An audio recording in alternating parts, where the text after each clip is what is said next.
community figure visited campus and progress is being made on the new Gen Ed curriculum. America faces the fallout from another mass shooting on the MSU campus.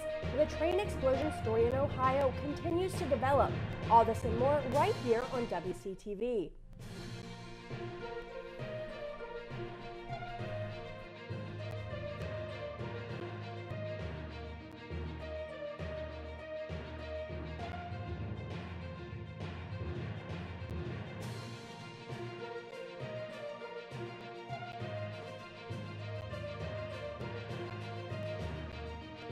And now, your 5 o'clock news on Channel 14.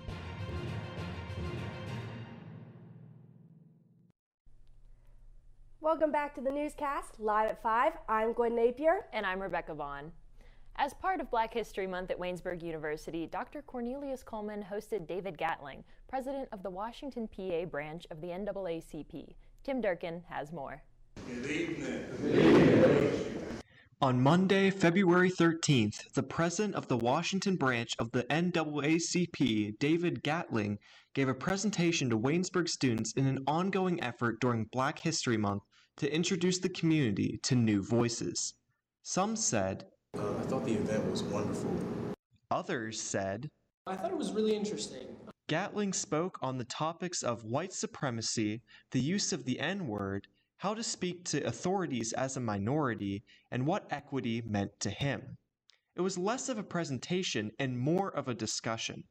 Gatling wanted the students to be comfortable with asking him questions.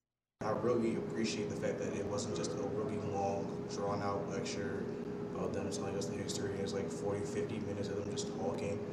It was more about us asking questions. Many students showed up to the event, which meant more questions for Gatling that he was happy to answer. Some students came away from the event having learned something. So it's interesting to learn the history and then also to hear some of their current cases. The end of the discussion was met with great applause and left some students with much to think about, including the potential revival of the Black Student Union Club. Reporting for WCTV, I'm Tim Durkin.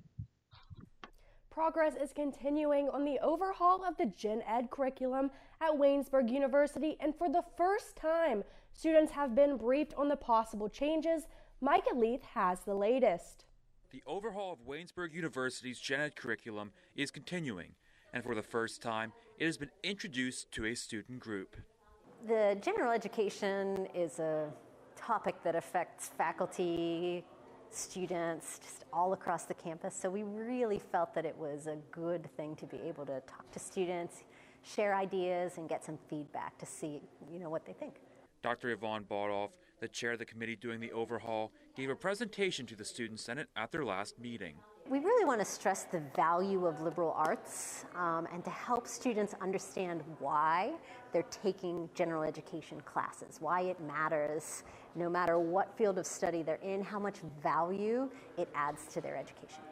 According to Ethan Lown, president of the Student Senate, the committee has been taking feedback from the Student Senate. This process started a couple years ago back with Luke Deal and maybe even before that, but our Academic Affairs Committee has been in the process of gathering student feedback through polls and through student ideas. So just giving that information to her, and I think it's definitely reflected in the proposals that she had. Baldoff said that the biggest goal of the committee is to be flexible. One of the resounding ideas that came back from student and alumni feedback alike was the ability to be more flexible. They would like to choose some classes.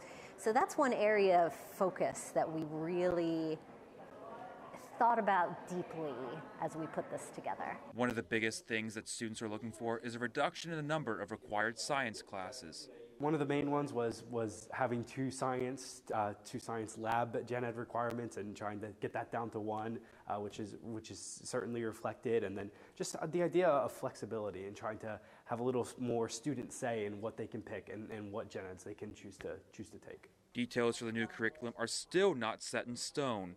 All of the changes are proposed and nothing has been adopted formally. For WCTV, I'm Michael Leith.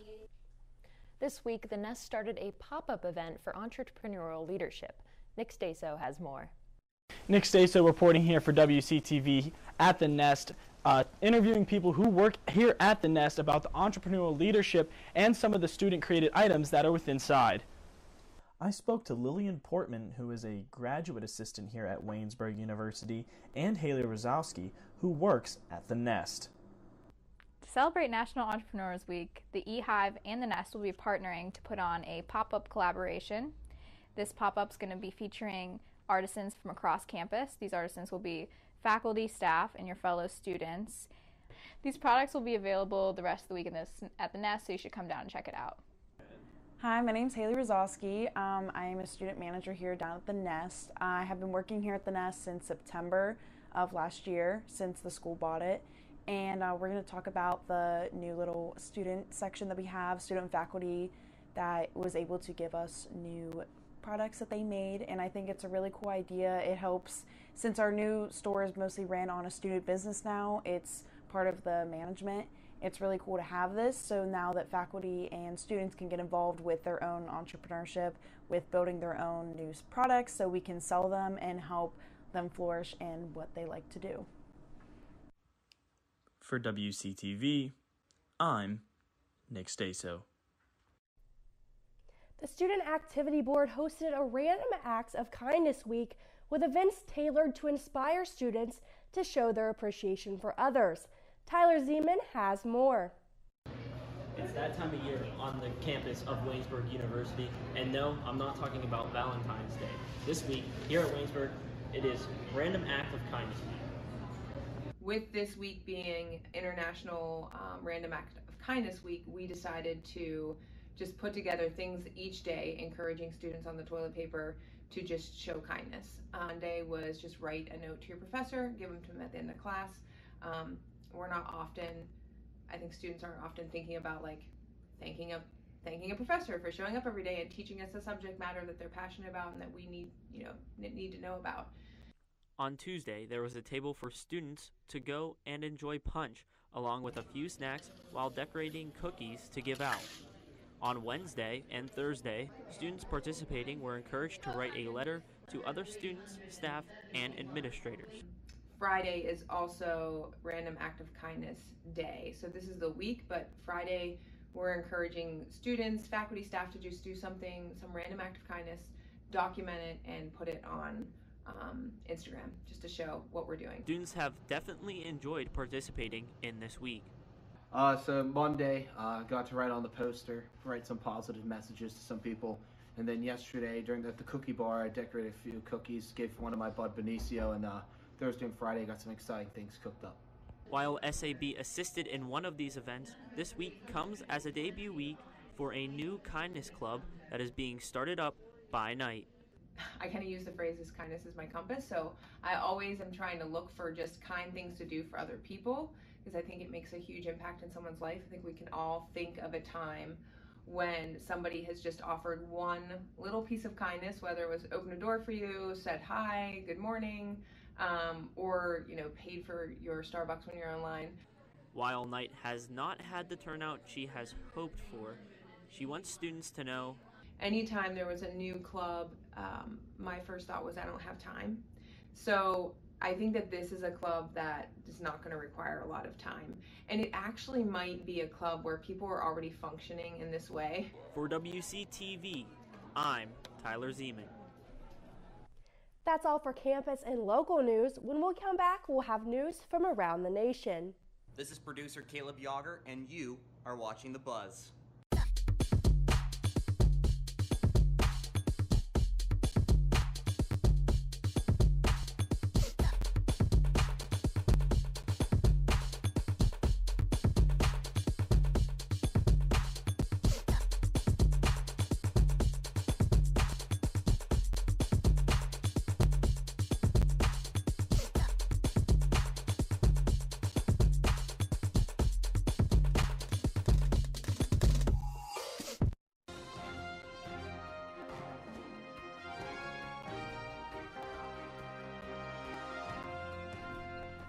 Welcome back to the Newscast, live at 5. Family, friends, and classmates are sharing their memories of the 3 Michigan State University students killed in Monday night's mass shooting on campus. One of those classmates is all too familiar with gun violence in schools because she has survived 2 mass school shootings in 15 months. This is as investigators work to piece together the means and motive behind the deceased gunman's rampage. Chris Wynn has the latest. A star athlete, a leader, pure in heart.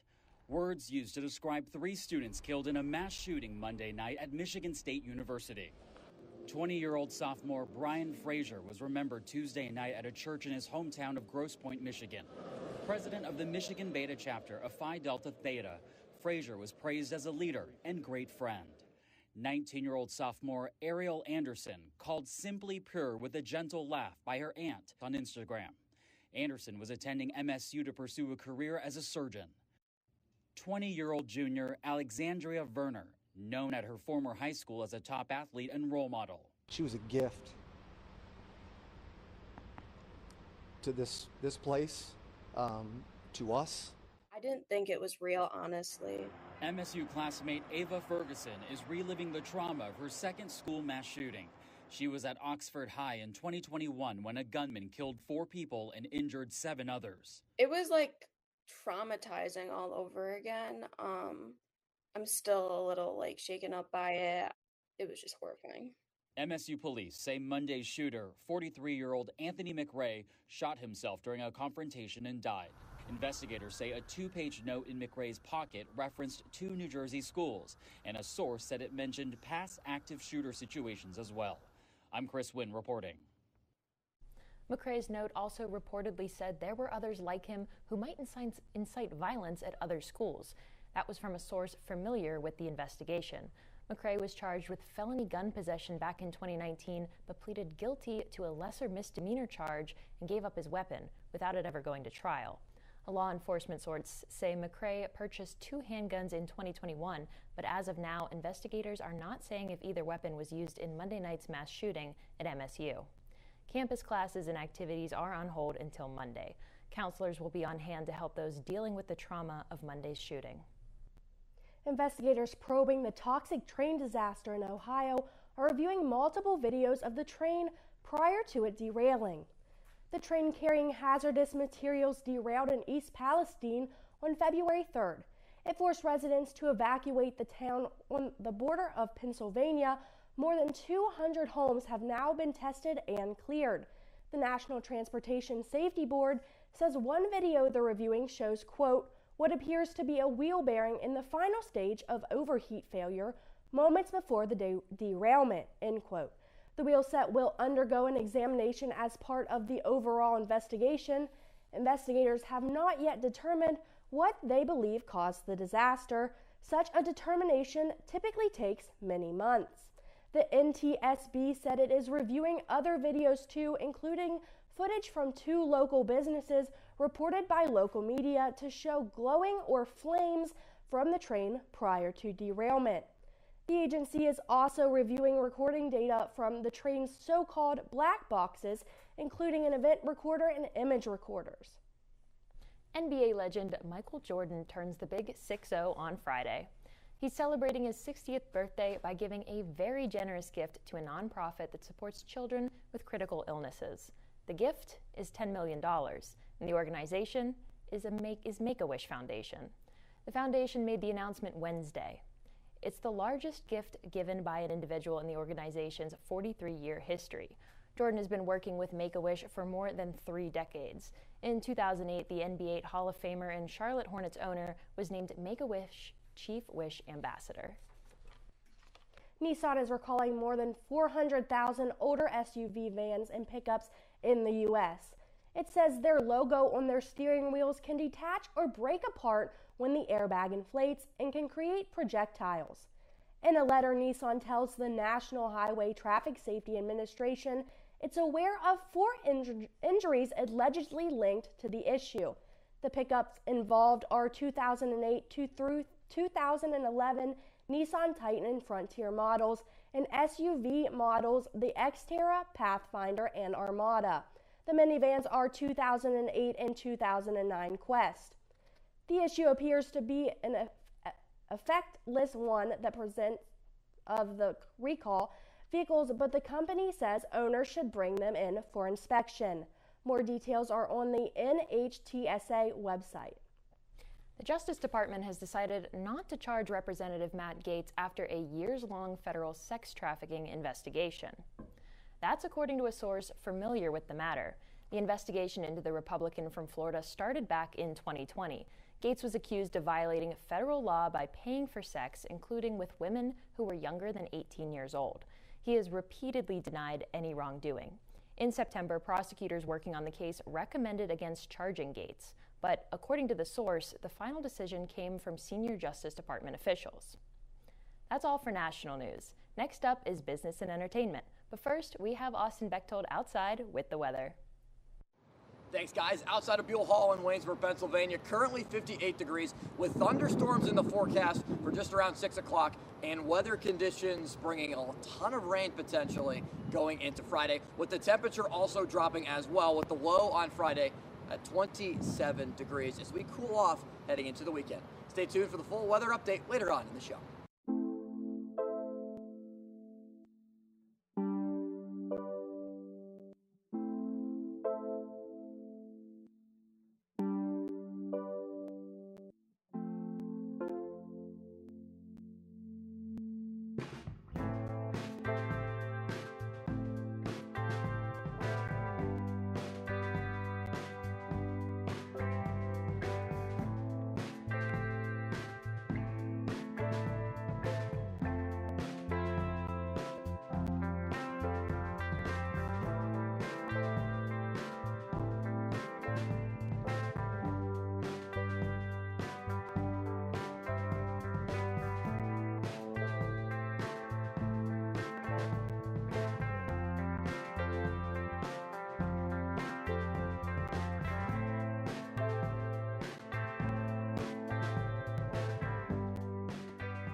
Welcome back. I'm Keegan Robbie, and this is your business and entertainment update here on the Newscast. Both movies in today's Hollywood Minute feature familiar names. One, a fictional private detective, the other, a very real music legend. David Daniel looks at both. It's been 2 years since you passed, and I still can't believe it. Who is sending me these texts? Every morning I open my eyes hoping I'll still see you. I must have that boyfriend's number. That's super sad. I think they're nice. A journalist's new number once belonged to a woman's fiancé. When he falls for her texts, he seeks the advice of his latest interview subject, a certain singing superstar. Priyanka Chopra Jonas, Sam Heughan, and Celine Dion star in Love Again, featuring new music from Dion. The romantic drama opens in theaters May 12th. Los Angeles, the city of angels. More like the city of dirty little secrets. People pay me to look into the activities of its finest citizens. I'm a private detective. The name is Philip Marlowe. Liam Neeson plays Raymond Chandler's famous detective in Marlowe, billed as Neeson's 100th film. Diane Kruger and Jessica Lange co-star in the noir crime thriller, set in 1930s LA and directed by Oscar winner Neil Jordan. Marlowe is now in theaters. In Hollywood, I'm David Daniel. Most Americans are shelling out more money to cover interest payments on debt. The same thing is happening to Uncle Sam. The Treasury Department paid a record $213 billion in interest payments on the national debt the fourth quarter of last year. That's up $63 billion from the same period a year earlier. It also marks the largest quarterly increase on record, up $30 billion from the third quarter. The hike is mainly due to the raises the Federal Reserve has made to its interest rate. That rate has gone up 4.5 percentage points in the past 12 months. Some experts say by 2032, the federal government will have to pay $3 billion a day on interest. It could become the single largest federal budget item, even surpassing Social Security and Medicare. Elon Musk is getting ready to step down as the CEO of Twitter. While speaking virtually to a World Government Summit in Dubai, Musk said he's looking for the right person to, quote, stabilize the organization, end quote. Musk added that he thinks he'll probably pick his successor before the end of the year. Last year, in a Musk-made poll, millions of users voted in favor of Musk being ousted from leading the social media site. However, Musk's resignation may not lead in a total break with Twitter. Musk said after he resigns as CEO, he'll be in charge of the company's software and servers teams. That's all for business and entertainment. Next up is Logan Lepiscopo with Waynesburg Sports.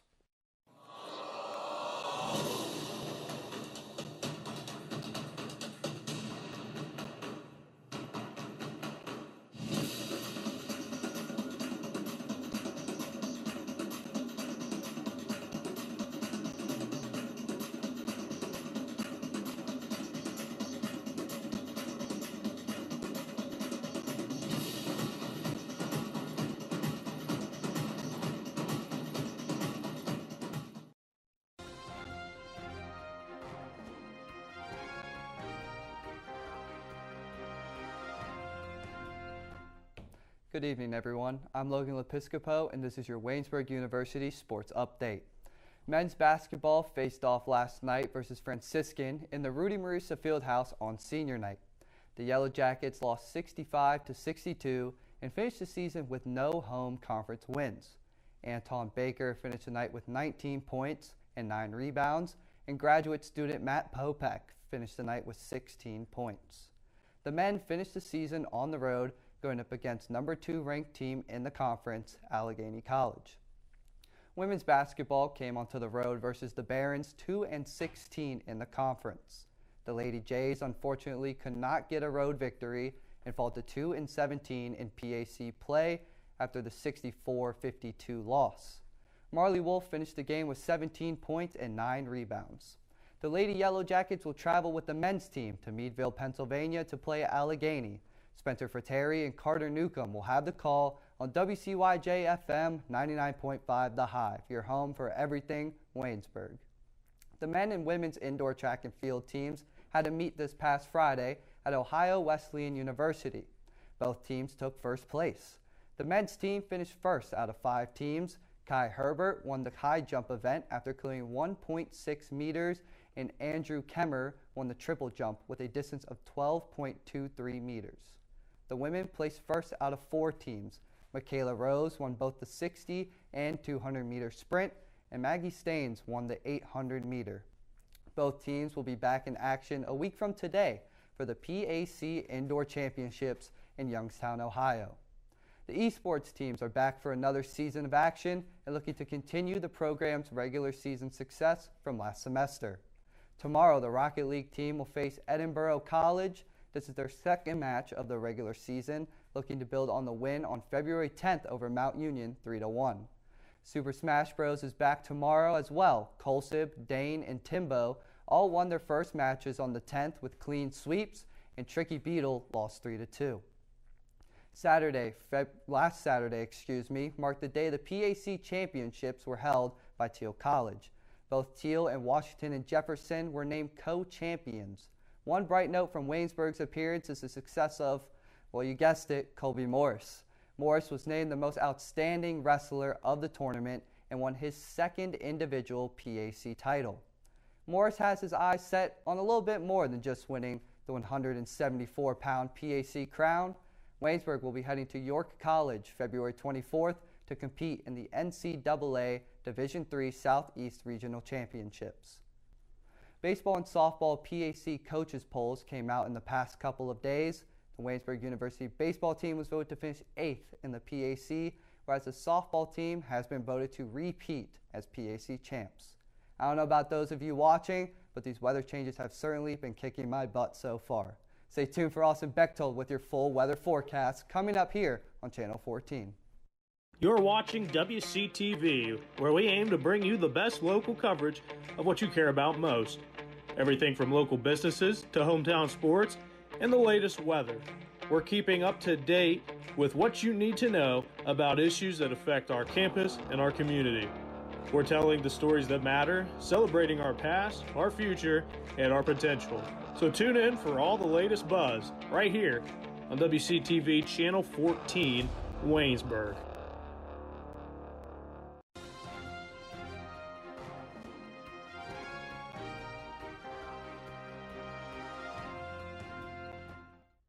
Welcome back to the newscast live at 5. And as Logan mentioned, the temperatures continue to go up and down. Currently 60 degrees in Waynesburg with a low of 47 and a 50% chance of rain throughout the night heading into Friday morning with a high of 58 degrees overall tomorrow. But those temperatures will drop significantly to the high 30s the entire day with a 60% chance of rain on Friday and a low of 36 degrees. Now, sunny conditions enter the weekend with a high of 43 on Saturday and little cloud cover as well. Rain remains out of the forecast on Sunday as temperatures rise over 10 degrees from the previous day.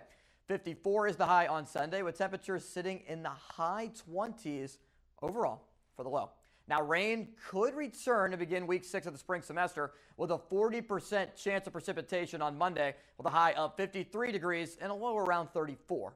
Partly cloudy conditions on both Tuesday and Wednesday next week as temperatures approach the mid-50s once again before a major warm-up a week from today as temperatures, guys, once again may reach 70 degrees, which would tie 2017's record for the warmest February 23rd in Waynesburg history. That'll do it for this edition of the newscast. Be sure to check out all of the previous episodes on the official WCTV YouTube channel.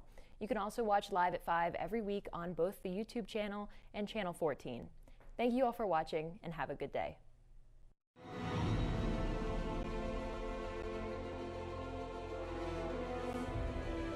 This has been a production of Waynesburg Community Television.